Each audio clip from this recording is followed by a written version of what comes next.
What's that? You can look at me to answer your questions. Okay. And if you'd like to take a break or say anything again, we can do that. Okay. And I'm going to edit out my questions. So if you could try to speak in full sentences, that would be great for the interview. Okay.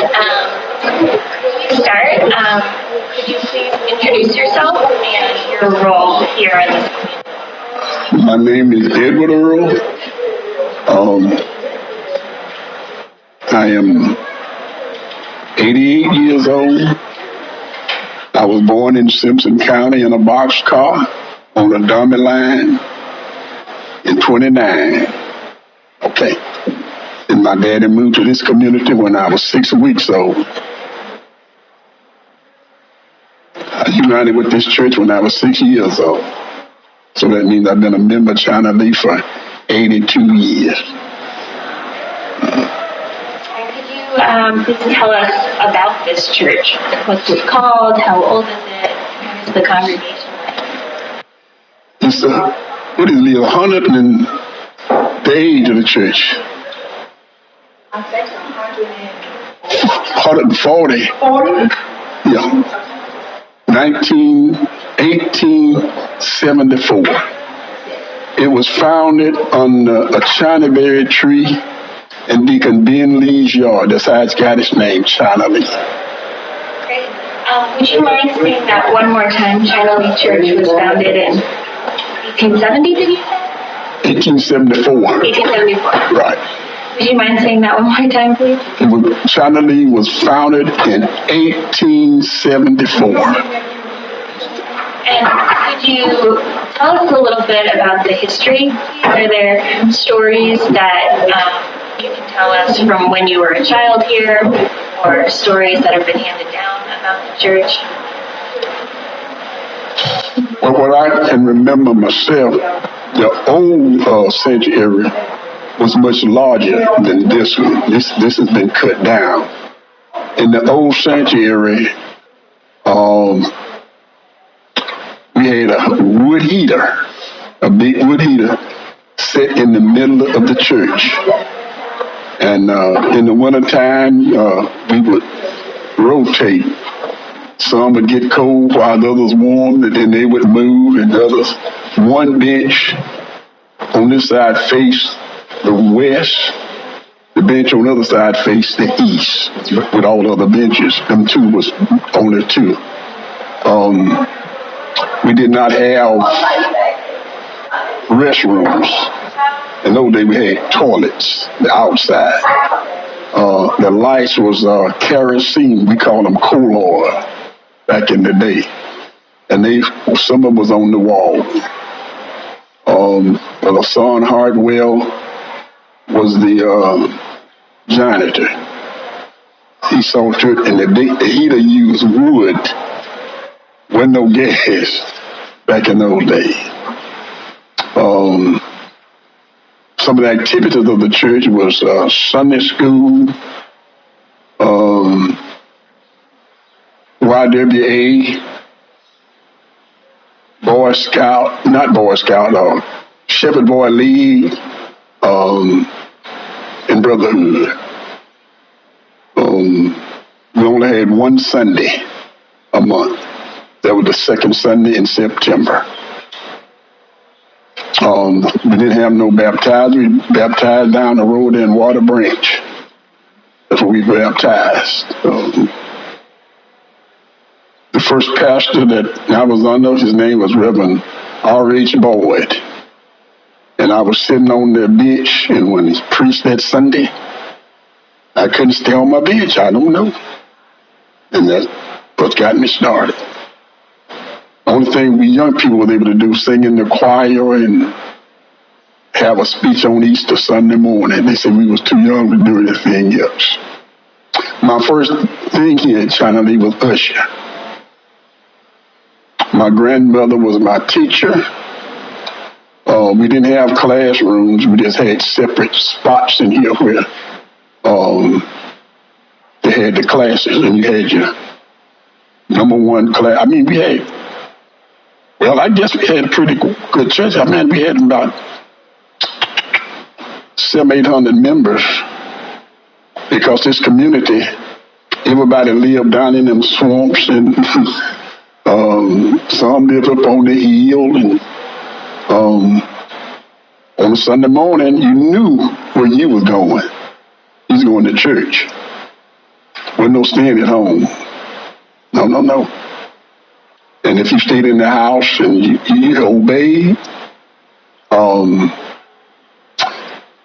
and we've been trying to figure out, back in the day we had no television, we had no telephone, but if we did something down the road, when we got home, our parent knew about it.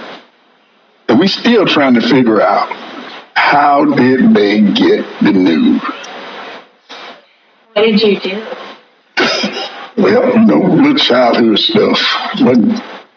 And back in the day, if they wanted to, wherever you did it at, they would spank you.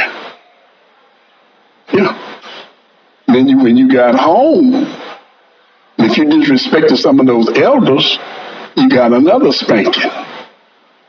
So I didn't like spanking, so I stayed cool. What was your family like? You grew up here, so right. Your family... From the time I was, when we moved here, when I was 6 weeks old, I was 18 when we moved to Brookhaven. So I went to school across the road on this school. My friend John and I, we would pick up lighted knots, had a heater over there, that's where we burnt the wood at. And back out there, everything was free. You could go out in the woods and pine, when you wanted to, and we call them lighted knots, pine. Yeah. What did your parents do? My dad was a farmer and public worker, cut logs and all of that. We worked on the farm. And I'm curious if you could tell us about the history of the area. What did you know about this place when you were growing up? And specifically the time before the Civil War, but anything since then? Well, what I can remember about it, the road back in those days was dirt. No gravel, dirt roads, and very few cars. Well, no cars, mostly. A mule wagon. I was talking to her. This young man said if he was born, that was he back there. His grandfather, I guess, great-grandfather, owned a gin down at Oakville. That's where we carried the cotton. No trucks, mule wagons. Sometimes when it rained, we had a time getting to church or to school. Sometimes we had to go through the wood, get out of the road. The road was flooded. Sometimes we had to hook up the mule wagon and bring us to church.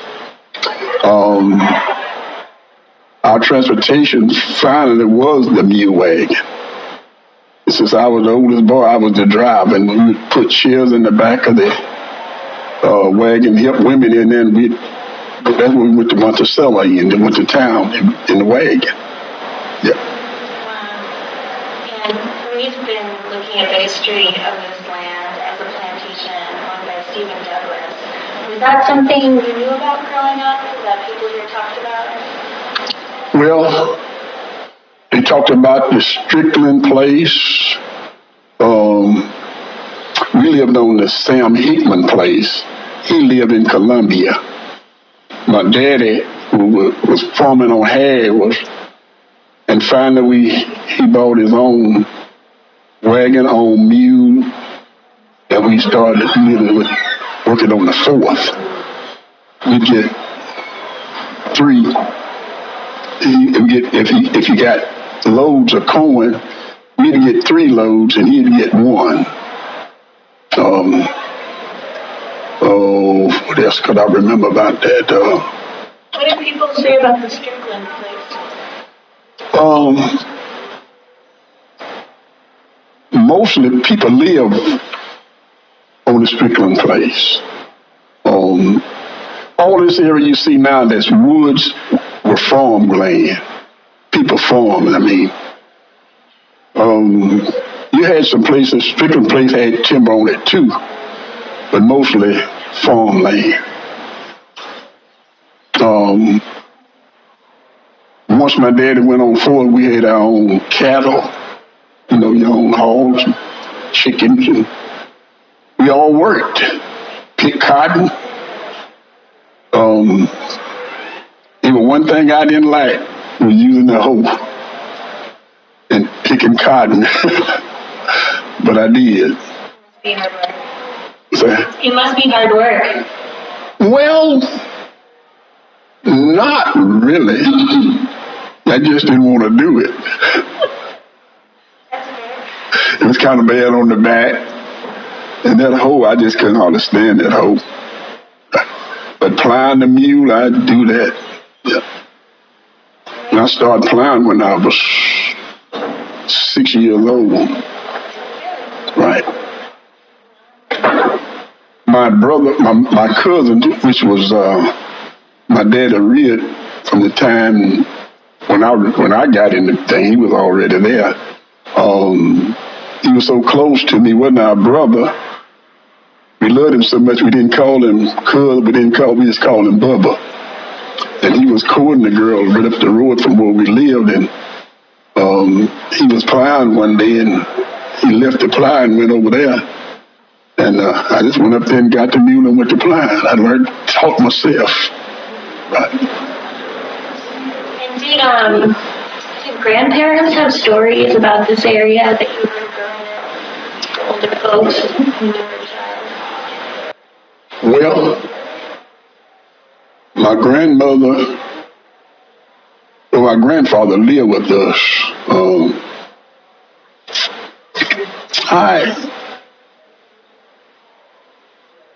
Most of when all I could talk about, only thing we had here at that time was cutting pulpwood, farming, working at groundhog sawmills. The reason they call them groundhog sawmills, everything was nothing up to model. I mean, the slab was burned. All they saving now, they didn't do it back in the day. You just had the slab pitched, and my first job was burning slabs. And I didn't like that. So every time I get a chance, the guy that was running the engine, if he had to take a break, he taught me how to tail the saw and run the engine. The guy that was setting blocks, when he had to take a break, he taught me how to set blocks. So I'd take his place. My regular job was, after I got out of the out of the pit business, was to ride the carriage called a dogger. I heard my daddy talk about back in the day they didn't have bulldozers when they was building 84. They had to pull the cotton stalk by hand. You didn't have bulldozers. They used what they call a slip. And they had two handles on it. It mean just like what you see now is just a picture of what they modernized it and put it on the machine. But they took mules and cut roads with it. I remember when they was building the road up there by our house, they had that slip. They'd get it full of dirt, take it down there and dump it, go back just like they're doing now, only you just didn't have the convenience that they have now. That's how come we had so many high heels on our road, because they didn't have anything really to cut them down. How did you become the pastor of the church? Can you talk about how you got involved as a leader? How you became a leader? Well, I tell you what, I mean, as far back as I can remember, I was preaching. I would come here after I was 6 years old. Reverend Boyd would preach. My Emily, Celeste, and my sister, and they would mark the older women how they would shout. We get back there in the backyard and I would preach dog funerals, chicken funerals. Whenever something died, I preached, they shout. So really, I've been preaching all my life. But really,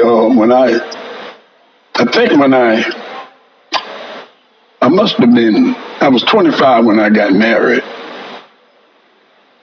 And I didn't really realize what was going on.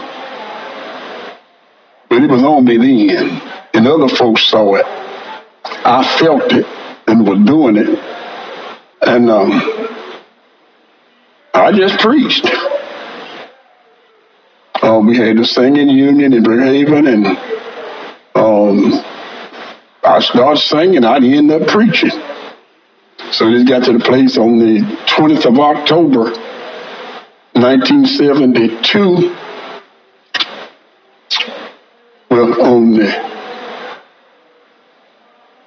19th of October, I had been kind of abrupt with my wife. I didn't want to be bothered with nobody. And I finally told her, I'm sorry. It's not you. I'm sorry the way I've been acting. I got to preach. And I asked her, would she be with me? And she said, yeah. But when she got out of the bed, went to fix breakfast, I heard a voice I never heard it so faint. I'll be with you. And that was it. So that Friday morning, I had been getting on my knees and praying, but I just laid flat on my back. I said, Lord, whatever it is you want me to do, show me. I got up, went to work, got in the Coca-Cola truck. I fixed the Coke machines. And I was on my way to that big lot in Monticello, the big something of it. And when I crossed over into Lawrence County, not physically, but spiritually, I was out of the truck. I saw myself in the pulpit at St. Mark Baptist Church in Brookhaven. And from the county line over there to where the Mays live, I don't know how I got there. But when I came to myself, it was over. I was crying, and I just waited to tell somebody I had accepted the call.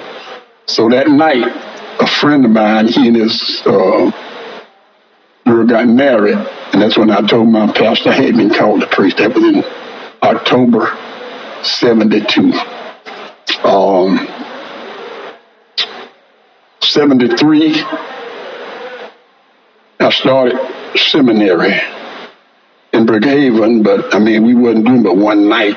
And a friend of mine that summer told me about Harper Baptist Seminary in Magnolia, Mississippi. That's where I got my biblical training at Magnolia. And in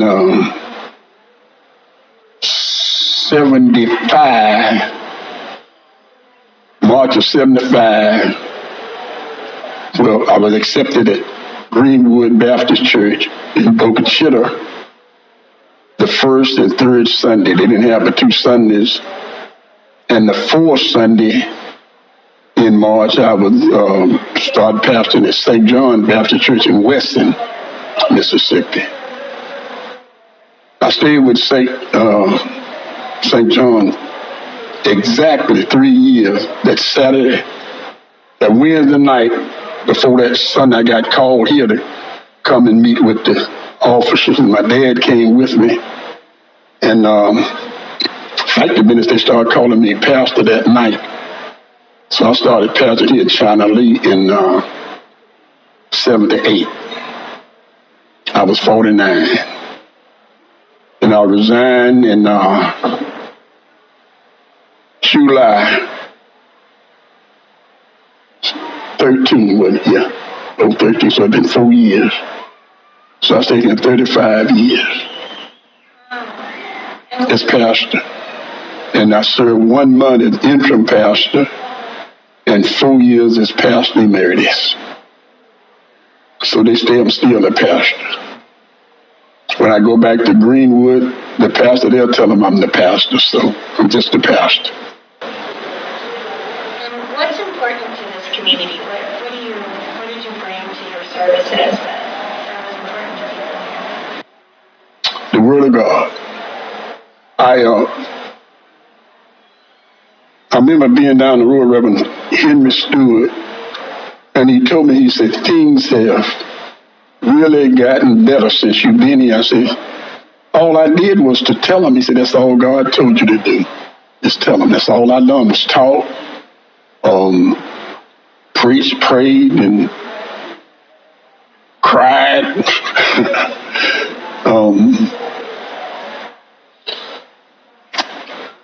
Really and truly, I tell you, it's the most rewarding thing I ever done in my life. And it's the most loneliest thing, because sometimes with what you have to deal with, you need a lot of spare time. I mean, I really like David, a lot of time to meditate, just go somewhere and sit. I learned that this business between me and the good Lord was not a dialogue, a monologue. It was a dialogue. I'd pray to him and go somewhere and sit and wait to hear him speak to me.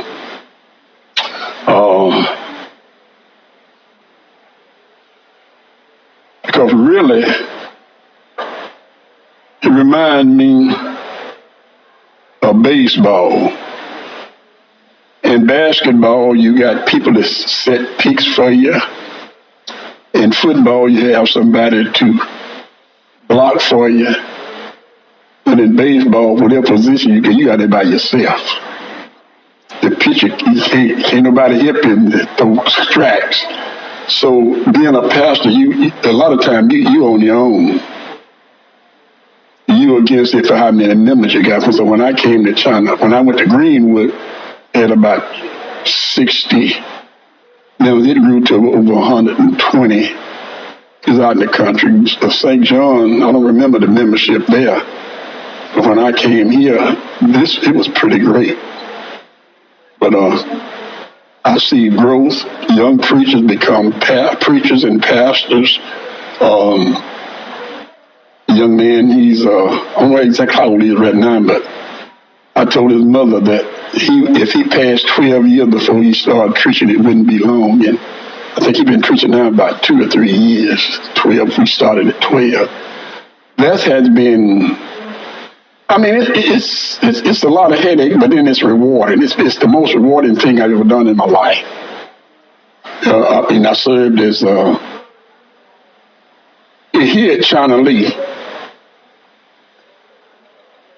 I did it because people told me that, my daddy, he was a deacon here. My mother, she taught here. My grandmother taught Sunday school here. My grandfather preached here. My uncle preached here. But when I got to St. Mark, that's when the Lord really went to work with me, and I become really serious about it. And it wasn't until really I got married and had my first child. I married a girl with 3 children, but I had never been a biological father. But for some strange reason or another, it didn't make no difference whether they was biological or I accepted them as my children. And that's when the Lord really started, when I started accepting my responsibility. So whatever service I could do, I did it. Here is the starting point. Only thing I did here was usher and sing in the choir. But when I got there, I had grown up. I was 18 when I moved away, kind of wild, I never did get really crazy wild, but I was a young man, so, that's it. But everybody, when I came back, everybody told me that how good I was. I put up with it for 2 years, and I finally told them I did my stuff, but y'all told me to be a good boy, and I didn't let y'all see it. So, yeah. So you've been in this community for 88 years. You must have seen it change a lot. Oh yeah. Oh yeah. When you leave out here, that first house you see to the right, that's called the antique house. We moved from, well, I lived up the road at first, then we moved out in the Piney Woods, then we moved back in the, not too far from uptown, and eventually my daddy moved on to Hickman Place, and that's the Hickman Place right up the road there. There's a house across the road, that's gone. That's where we moved to. And it was a big house back just before you get to the curb. It's gone. The only house that's left there was the house that we lived in. And we thought we were. It had a screened-in porch. The well was on the porch. Had a big pantry. It was where the boss used to live, I guess. He finally moved. The guy that was there, he was a cowboy.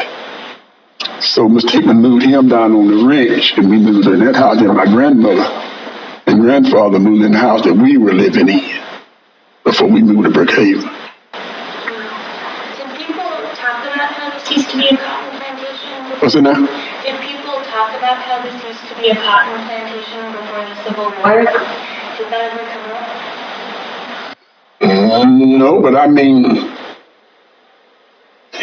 since I picked a whole bunch of cotton right up the road, right there in that same spot behind that house.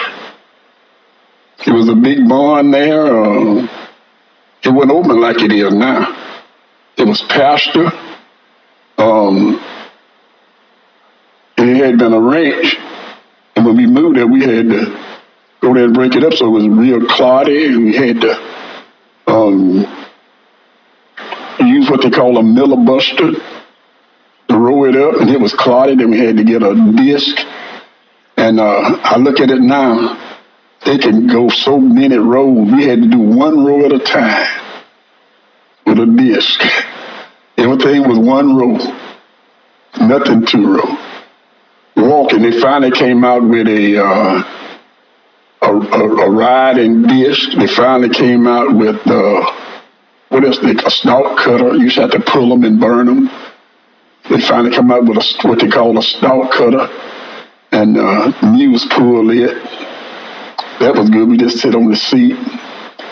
That was about it.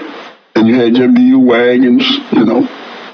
We went to town. We put chairs in the wagon. Since I was the oldest boy, I had to do the driving and help the women in the car, and then we went to town in the wagon. We picked cotton. We had all this. That's all that was around here, cotton. Everybody picked cotton. Right. And did people talk about generations that picked cotton before the Civil War, that people's families had been here for generations? Right. What's the sense of history that people have with their roots here? Well, I mean, not only cotton, I mean, you know, they raised, what was that? Just everything that factor business, they raised everything they ate except flour and sugar. That's all my parents bought. The flour and sugar.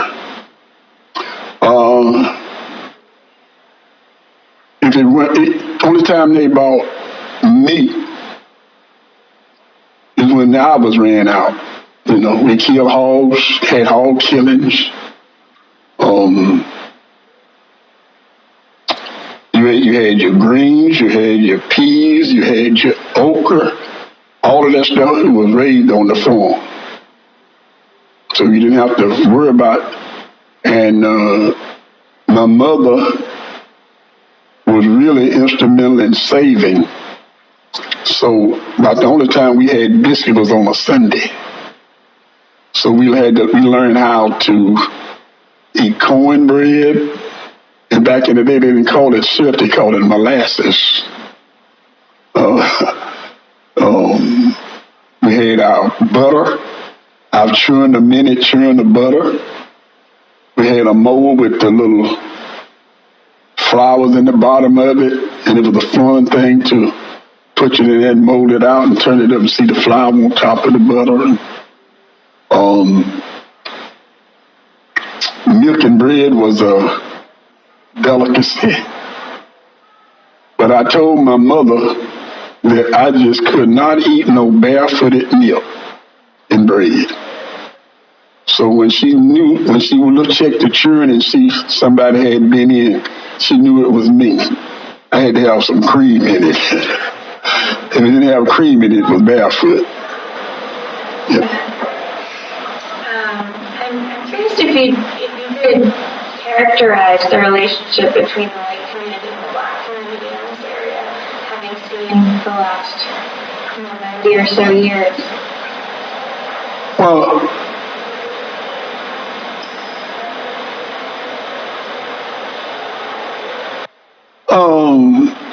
to me, it depends on how you conducted yourself.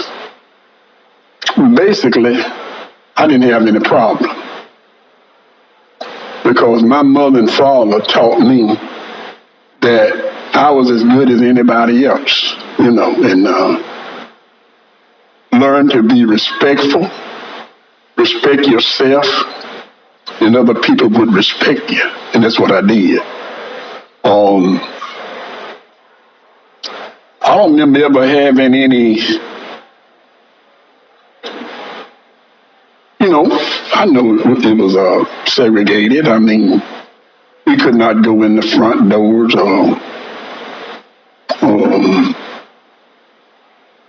But you accepted the situation. Where you couldn't go and you just didn't go.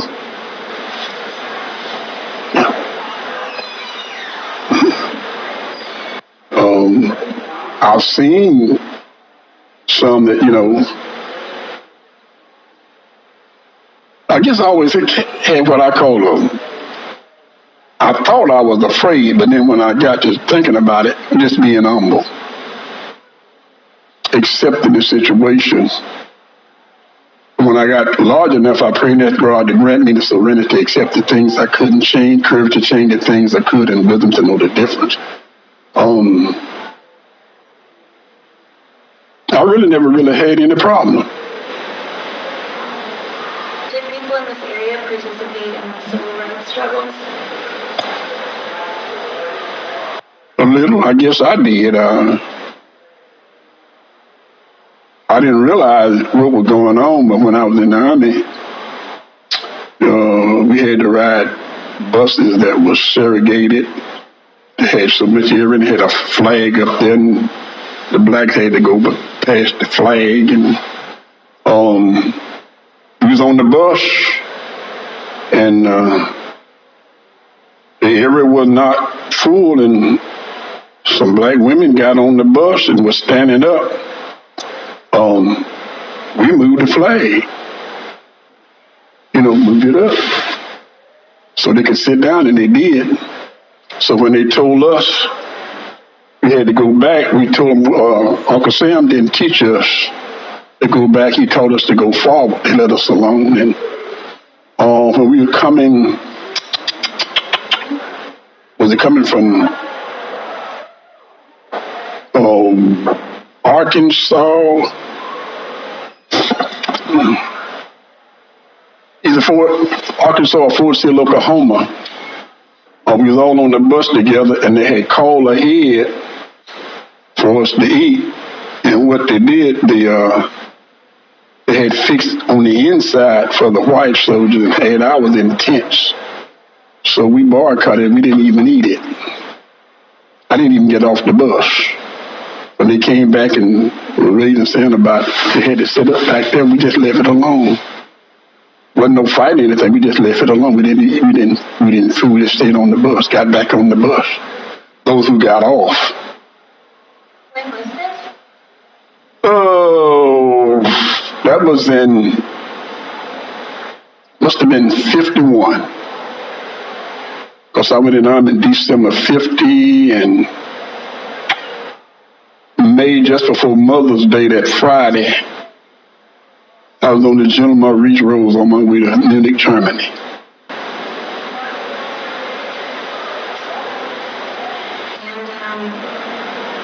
I'm curious today how you would characterize the relationship between the Black and white communities.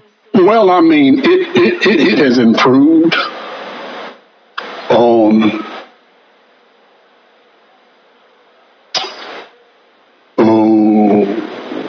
We've had them to come to the house, and my deal was, we're all a human being. It didn't make no difference.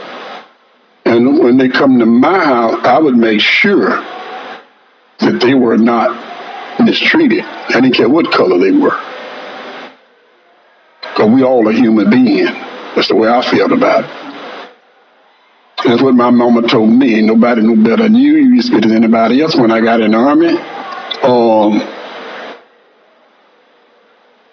I was next door to, my bed was next to a guy who was of the Caucasian race. Every time they'd come in and we come back, his bed was tore up. Because if he flopped that cord on that, it didn't bounce. So I showed him, I made up his bed for him. He always. I found out one thing.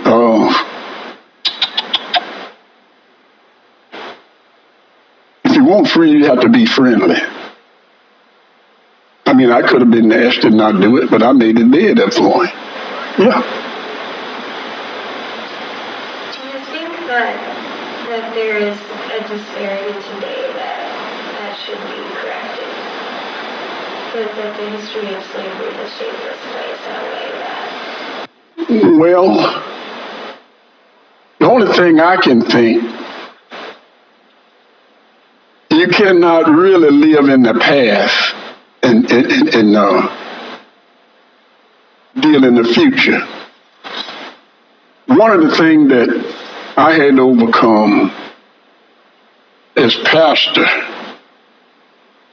I had to get past that myself. Because, see, I knew about the back door,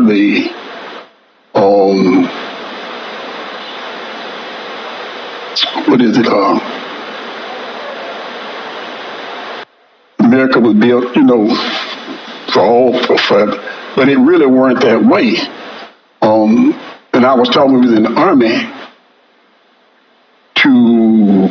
we always taught that we had to be better than our white brothers to gain, and we strive for that. And so when I was in the Army, I was in a black outfit. We got superior in everything we done because we was taught we had to give our best. And my deal was, if you didn't do your best, regardless of what you accomplished, you failed. So I see a whole lot of change now. Oh yeah, opportunities. You never did see blacks behind counters. Now they managers, and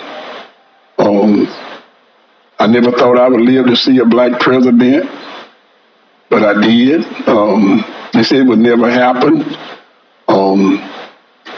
Black governors, black mayors, black police chief.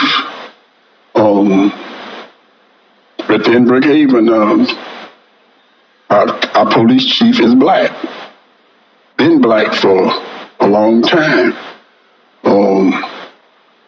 I saw a lot of fight we went through. People shed blood for it. But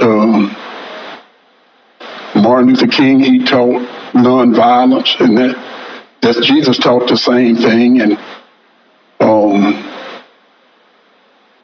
yeah, it's a lot of changes now. Oh yeah, I mean, it's not, maybe not quite like it ought to be. We have to keep working. And I notice now that even, I don't know whether they mean it or not, but that's all you hear now is working together. Relationships getting better. And I feel within myself the only real change that can come without force is when we put our trust in God. For He is a God of peace. He's not a God of confusion. Do you think America owes? What's that? Do you think America owes Black Americans something for what the community's been through? Well, I don't know whether I would consider it fair for you to have to pay for something that you didn't do. So if anybody owes anything, it would be those that are going on. They can't pay it. Okay? I mean, it's good to know where you come from, because that's what history is about. Because if you don't know where you come from, then you don't know where you're going.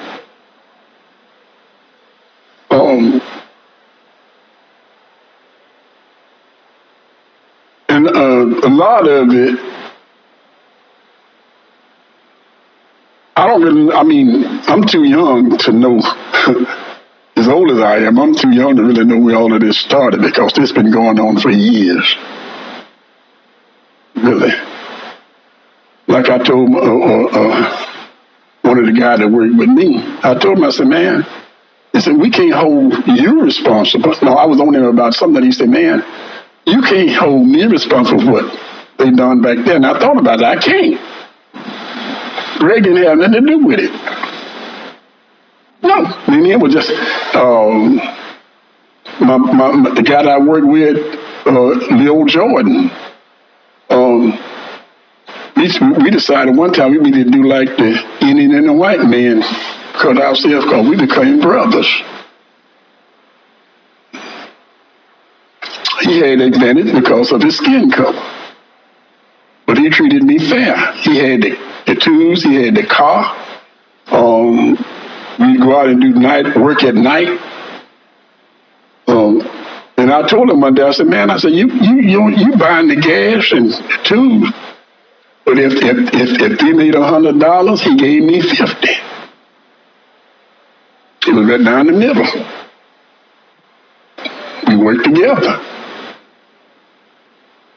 And if I had a bad attitude, or he had a bad attitude, we wouldn't have been able to do it. Yeah. It wouldn't be fair for me to hold you responsible for something your foreparents did, would it? No. And how about an institution? Because in my case, I think I told you I'm doing history, right? So right. One of the reasons that we're here is we're looking at the history of the University of Chicago. Okay. What we found is that a lot of the money that the ancestors of the Chinese Baptist Church worked on in the Strickland place, which was the Douglas place. Stephen A. Douglas owned this was Strickland, right? The Strickland place. Mm-hmm. Strickland was actually the overseer for Stephen A. Douglas, who was the senator who debated in the Lincoln-Douglas debates. I remember back in the day, but he was the pro-slavery side and Lincoln was the anti-slavery side. Okay. And so Strickland was the overseer for Stephen A. Douglas, and what his job was to manage the folks that worked on the plantation. Mm-hmm. The money from that, obviously everyone knows slaves weren't paid a dime during that period of time. The money went down to New Orleans. From there, cotton was shipped down the Pearl River. Right. Went down to New Orleans. They sold the cotton to Europe and everywhere else. Right. And the money went right to Stephen A. Douglas. And what we found is that Stephen A. Douglas, he gave that money to start the University of Chicago. Okay. And so what we realize now is that all the wealth and I teach at the university, and the university has beautiful buildings, and every time that we look at it now, what we found is that it wouldn't be possible without the ancestors of the China Lee Baptist Church. So the China Lee Baptist Church, the ancestors, the parents, the grandparents, the great-grandparents, they made the University of Chicago possible. So one of the things that we've been thinking is that it would be nice if the University of Chicago would acknowledge that, right, and recognize that. So part of our mission here, or my mission at least as a historian, is to let the people in Chicago know what the situation is in the community here. Let the people know that this is the history, and that history kind of still lives. And I mean, when I'm here, I feel the history living within the community. I hear preaching from Exodus, and I think back to those kinds of times. So, but knowing some of that history and knowing that a place like the University of Chicago, which isn't a person, right, is an institution that, has basically taken wealth from this community for a long time ago, but it still is wealth that could have been in this community. Right. I think then the University of Chicago, if it was being a good neighbor, do you think they'd have should feel some obligation to give back? And the reason I ask this as a pastor, this was put before Georgetown University. I don't know if you've seen in the news, but Georgetown University found the same thing, is that their university would have died had they not sold a group of enslaved peoples to make the money to keep the university going. And I think I made a joke when I introduced myself that Chicago, they don't do much praying at Chicago, right? But they do at Georgetown. Georgetown's a Jesuit school. And so the president of Georgetown said, we as an institution, as a university, we've committed a sin. We've committed a grave sin here, and we need to atone for that sin. And so they're trying now to have a conversation with the descendants of the enslaved peoples that they harmed, that they really did wrong. And they're, I think, being a really good institution in that they're admitting that it was a sin. And so part of what we're hoping is we can convince the university, everybody makes mistakes, everybody sins, everybody falls away. And so my hope is we can tell the stories here from the community and maybe see if something can happen for truth and reconciliation and coming together and all the things that you're talking about. And I guess, forgiveness. I know you're a man of God, and I'm sure you forgiven a lot of things. But what do you think? Do you think the University of Chicago should kind of think about that as a sin? Do you think that it would be a good thing for them to do to help the community here with some of the things the community might need? Well, like I said at first, I mean, it'd be difficult for me. I guess let me say it this way. If they feel that they can reconcile some of the things that happened in the past, the fact that they acknowledge it would be one of the ways, and to repent of it and see that it doesn't repeat itself. If they feel like when hurt, if they feel like they can repent for what happened in the past that really didn't have anything to do with them, to show that they're,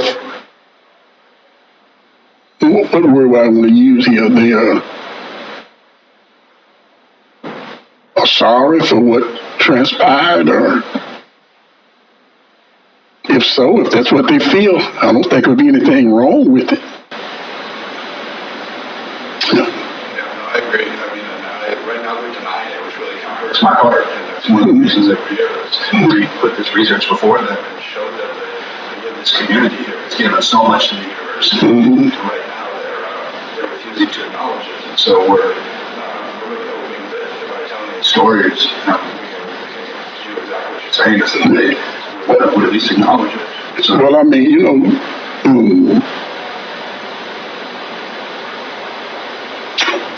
if we acknowledging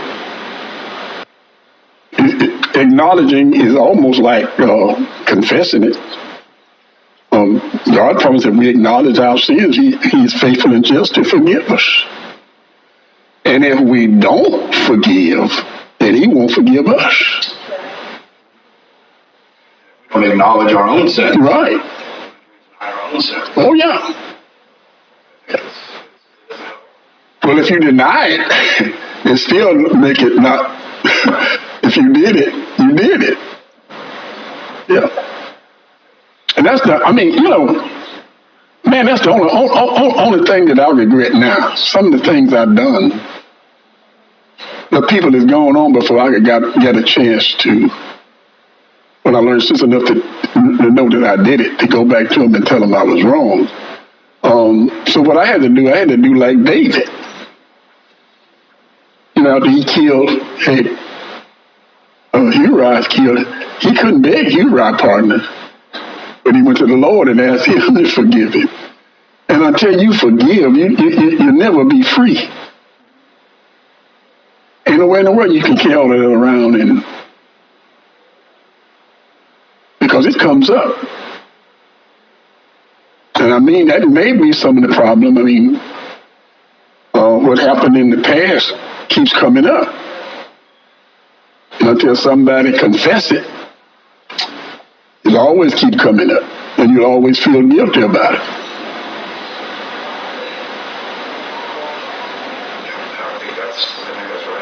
Some of the things we've been hearing from the community, just different members of the community, about what the university might be able to, just tangible things, right, that the university might be able to do as, a part of forgiveness, a part of acknowledging, a part of confession, right, in some ways. We've heard of things like maybe an African-American history museum in Monticello. They have a big museum out there that really doesn't have a lot of black folk in the museum. There's not a lot of the history of black folk in this community there. I've heard people say, after-school programs for kids here. That, sometimes the parents have to work in the community, and not everybody can spend the amount of time with their kids that they want to. So we're hoping that maybe there is some kind of community programs and several things. Do you think those would be a good start, maybe? Well, what would you think? If not those, maybe what would you think would be a good gesture that the university could do? Well, either one of those things would be fine. I am a part of Harper Baptist Seminary in Magnolia, and they put up a historical sign on the campus. We dedicated that last year. I don't know. Well, I taught there from 85 until 13. I don't know what monetary, they did or any other way, but I mean, I do know they do have the sign up there right now. But any of those things well, let me say this way: any way they feel that they wanted to do it would be. So if you just want to send somebody and say, we just sorry for what happened back there, and whatever. Yeah.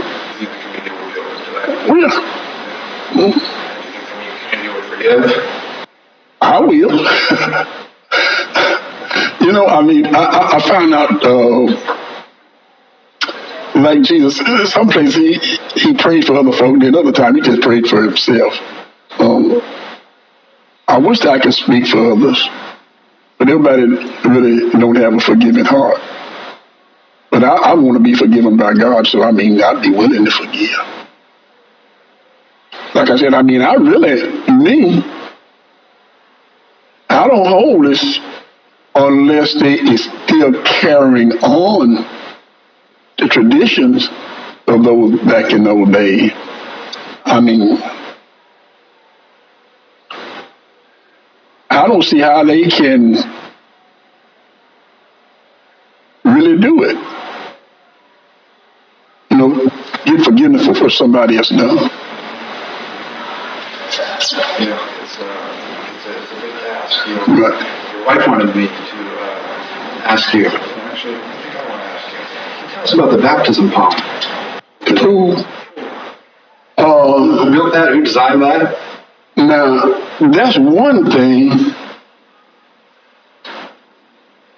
I'm trying to figure out. How did I miss that?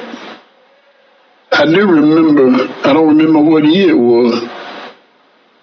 I moved away with my grandparents and uncles and my sister-in-law to Alexander, Louisiana. It's engraved on there, but over the years, it's kind of faded out. But I was told that my grandfather, William Earl, did it. Now, whether that's true or not, I'm not sure. I mean, because I went to school over there, across the road over there. We played ball all around here. I remember, like I told her, the well was across the road. But I don't remember the pool. I don't know how that got by me. No. She lived in Brookhaven. I met her in Brookhaven. She never lived down here. She didn't come down here until she got me. Yeah. Now it was her idea. It had grown up around there, all in the pool, and she took her own money and got my cousin and Reverend Thornberry. They came down there and cleaned it out, and it was cracked all up.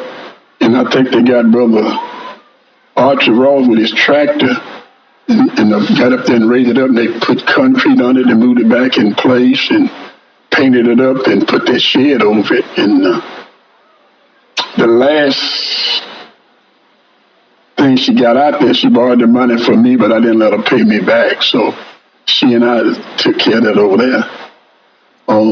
It's been dedicated. Were you baptized there? Do you know? No. It wasn't that. When I was down in Branch, Water Branch, where I was baptized. That's right. I know she said a lot of the congregation had been baptized in that pool. Well, my sisters remember being baptized in Chicago, but I've been trying to figure out why did I miss it. I can't remember. That's one part I don't remember. I was trying. It must have happened, I guess, when I was in Alexander. I had one last question. You said that the cemetery here used to be much larger than it was before. You said there were hundreds of graves that were here before, and it's gotten smaller over time, and there were maybe other. No. I say the building. I don't know about that. I was told about the cemetery. I don't know how large it was, but it was right on the banks of the creek.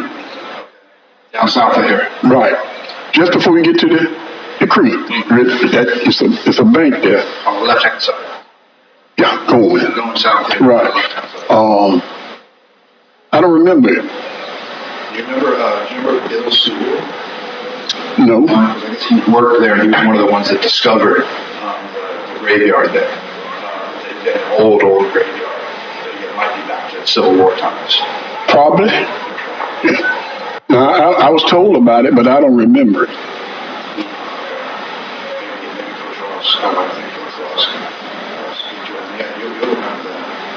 Yeah. So maybe anything else you want to tell folks in Chicago, the University of Chicago, anything about your story you didn't capture that you want to leave for your children and the grandchildren, or if there's anything that you really hope for them for their future that you have to say that we haven't covered?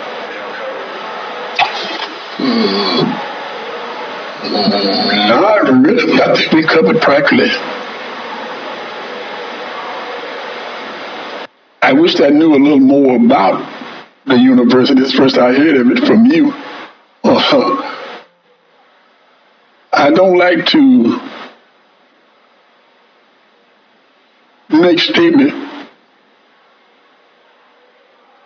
Well, let me see what I'm not prepared for.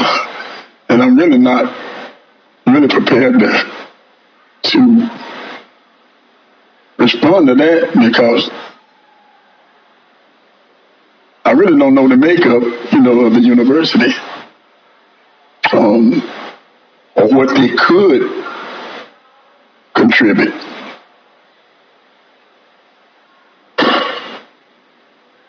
Unless they want to offer some scholarships or whatever. You think that'd be one of those needed things in the community that kids having trouble getting to school? Oh, yeah. Getting up to get to school? Oh, yeah. That would help. Anything else you can think of that might help? Well,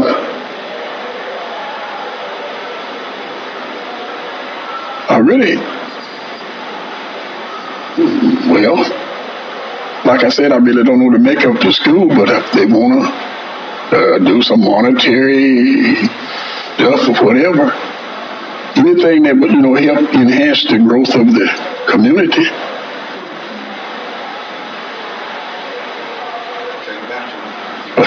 Old News was asking to see if they tell them that we think folks are ready to forgive and they can hopefully make some amends. Well, I tell you what, you can tell the pastor he met from China Lee for 4 years and pastor for 35 years have already forgiven. Yeah. I learned to do that even before people asked. Yeah. Because I want to be forgiven by God, so like I said, I can't hold anything in my heart against people I don't even know anything about. I mean, it doesn't make me feel good to hear how my people was mistreated, but when I think about how Jesus was treated, and he was really forgive, I mean, I have to. And it doesn't really bother me. I get relief. I mean, my thing is the hater is in worse shape than the hater. I mean, the hated. Because you got that load on you. I had some people that owed me some money and he was about to get the best of me. I went in my study, I pulled out those bills, I looked at them, and I said, Lord, these are getting the best of me. Help me to forgive them. If they pay me, fine. If they don't, I ain't going to ask them for it no more. And I tore them up. My wife said I should have kept them, but the only way I could get relief was just forgive them and go ahead on. Yeah. So forgiveness is a relief valve. I was coming up 51 one day, 55, and a big diesel passed me. And all of a sudden I hear something, pew. And I thought about it. That pressure had built up. And he got relief. So forgiveness is a relief valve. Let off this. Yeah. Still preaching. Oh, yeah. Well, my grandfather told me something. And I passed it off to a young couple a few minutes ago. Let me tell you what my grandfather said. He said, son, when your outgo is more than your income, your upkeep become your downfall. In other words, when you got more going out, you got coming in, you're in bad shape. If you got more hatred going out, then you got love coming in, you're in bad shape. Yeah.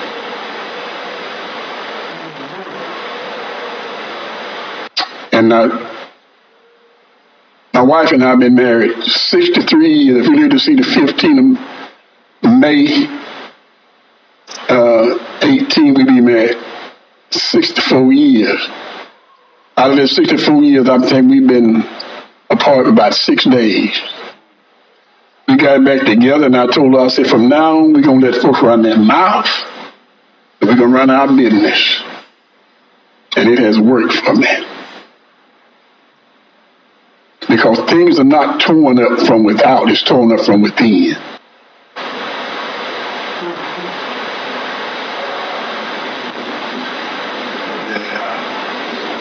We can learn a lot.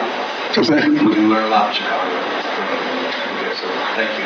You're welcome. Really, really appreciate it. And it's, if you learn the lessons that you guys have known here for a long time. Oh, yeah. Well, we all have to learn. But I mean, learning it and not using it ain't gonna help. We got a motto, and I mean, I got it. I mean, I had every year I would change. But the last one I put up, they put it up on the wall, it's back there now. Deliver instructions is the key to deliverance. When you're instructed the right way, you can be delivered.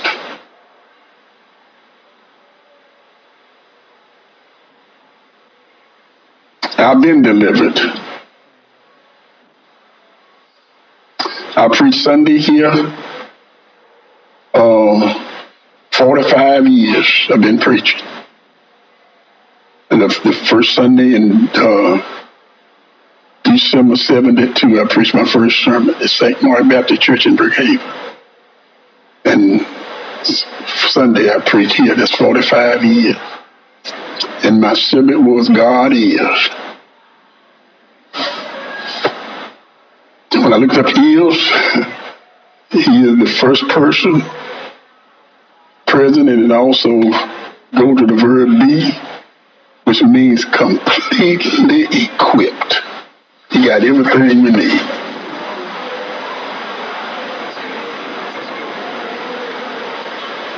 Yes, sir. Thank you so much. Now y'all got me feel like preaching now. I know, you always are. We could ask you questions all day. Thank you so much. It's really great to hear your Thank you. perspective. This is going to be a documentary. Documentary, correct, for the Atlantic magazine. Okay. Will I be able to get a copy? Of course, we'll let everyone know when it's ready. It's going to take a long time to. Okay. Well, I mean, I've got patience. I'm trying to write a book. Oh, really? Yeah, but the people that got helping me typing it up is kind of slow on me. My daughter, she made me a little copy of it. My subject was From the Boxcar to the Pulpit. It's been a long journey. That's a great title.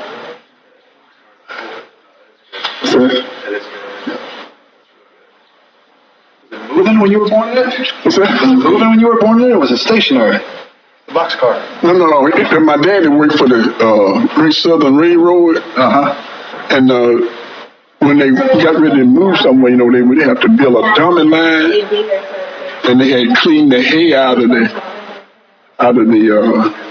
boxcar, because that's what they used to feed the horses and oxen or whatever My daddy drove an ox wagon. Yeah, with them down these roads, they're hauling logs on the ox wagon. Yeah. So, but I was born in the boxcar. I don't know how they did it, but in '29 they say it was so cold the bird couldn't hardly fly. So. Oh, no, we're good. We'll hopefully have to come back. Okay. I'm sorry if I kept you from your lunch. That's all right. I know they got food in there for you. That's all right.